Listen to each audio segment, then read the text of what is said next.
தேர்தலில் வெற்றி பெற வேண்டும்.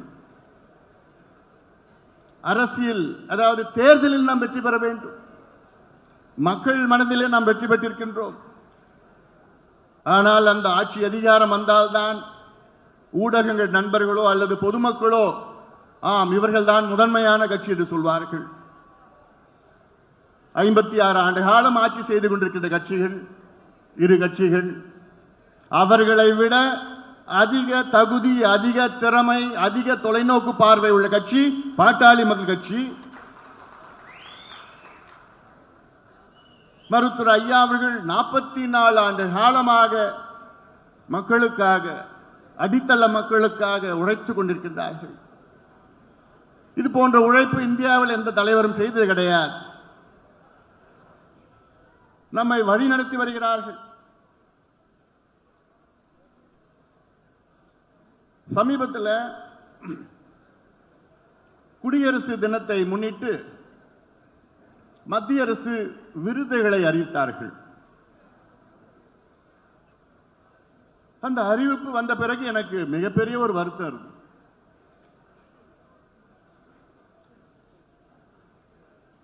அதில் பாரத் ரத்னா விருதை வழங்கினார்கள். பத்ம விபூஷன், பத்மபூஷன் போன்ற விருதுகள் தான் வழங்கினார்கள். அதிலும் பாரத் ரத்னா இந்தியாவுடைய முதன்மை விருது அதுதான். அதை சமூக போராளி கர்பூரி தாக்கூர், பீகாருடைய முன்னாள் முதலமைச்சர், சமூக போராளி அவர் கர்பூரி தாக்கூர் அவர்களுக்கு வழங்கினார்கள். மிக்க மகிழ்ச்சி. தகுதியானவர், நிச்சயமாக அவர் வழங்க வேண்டும். ஆனால் எனக்கு பெரிய வருத்தம், 85 வயதில் தமிழ்நாட்டிற்கும் இந்தியாவுக்கும் எவ்வளோ சாதனைகள் செய்த நம்முடைய மருத்துவர் ஐயாவிற்கு ஏன் அதை வழங்கவில்லை என்ற ஒரு நிச்சயமாக ஒரு ஆதங்கம், ஒரு வருத்தம், எனக்கு நியாயமான வருத்தம் தான். கர்பூரி தாக்கூர் அவர்கள் பீகாருடைய முன்னாள் முதலமைச்சர்,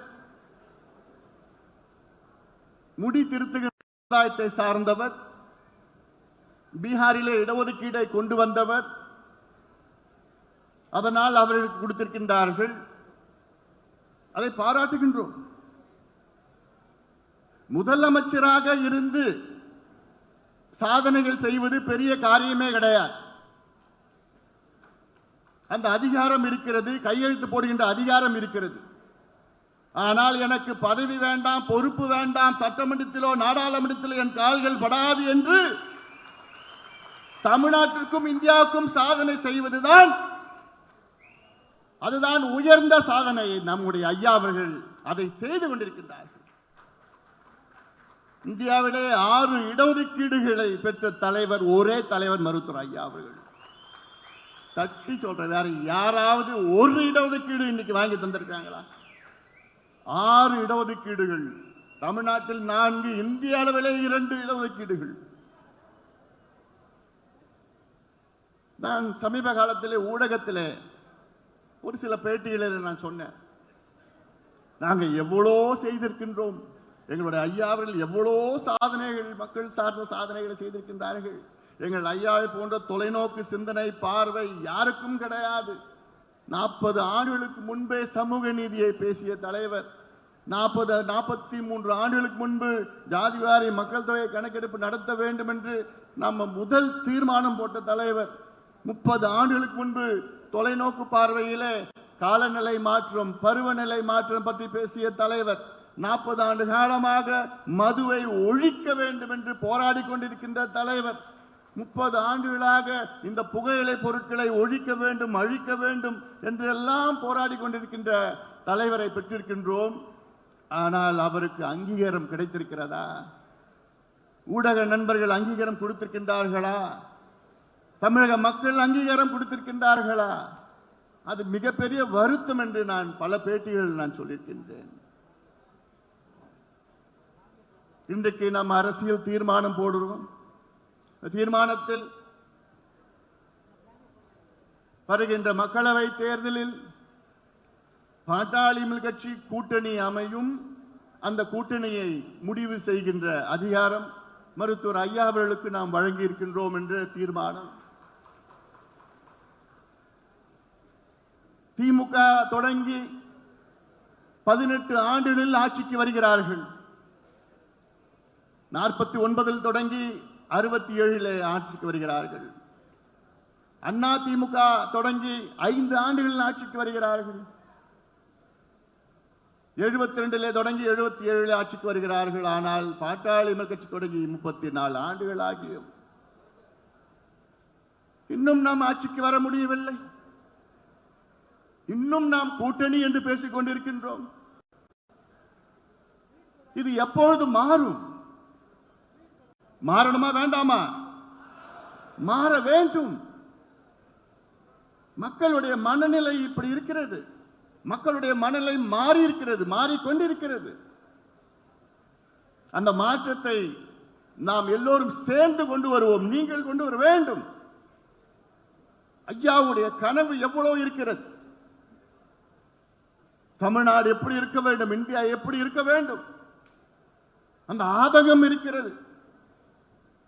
இன்று தமிழ்நாட்டிலே முதல் பிரச்சனை வந்தால் முதல் அது அறிக்கை, முதல்ல அறிக்கை, ஐயா அறிக்கை, தெளிவான அறிக்கை. அதை பார்த்து தான் மற்றவங்க அதை காப்பி அடிச்சு அவங்க பேசுவாங்க. ஆனா மற்றவங்க பேசுறது தான் பெரிய செய்தியா வரும்.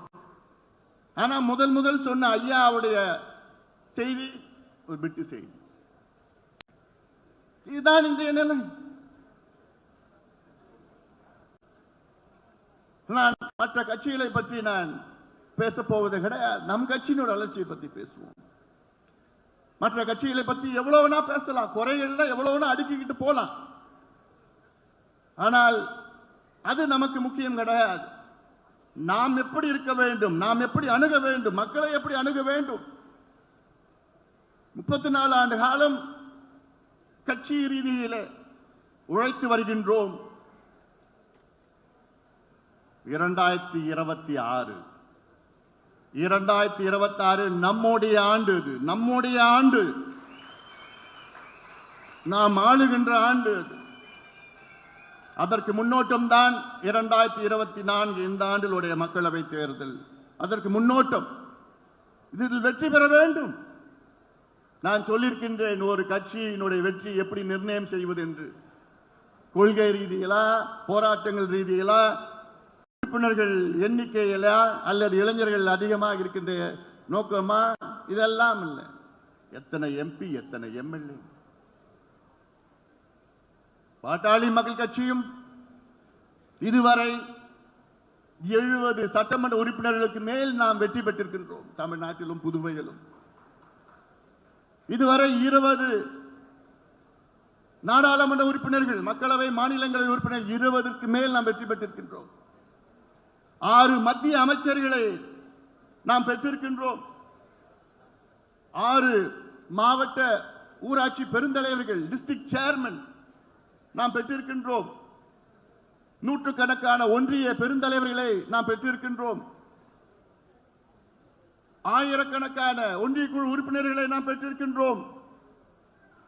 10,000க்கு மேல் ஊராட்சி மன்ற தலைவர்களை நாம் பெற்றிருக்கின்றோம். ஆனால் இதையெல்லாம் நாம் சாதனையாக நாம் சொல்ல முடியாது. நாம் அந்த ஆட்சி அதிகாரத்துக்கு வர வேண்டும்.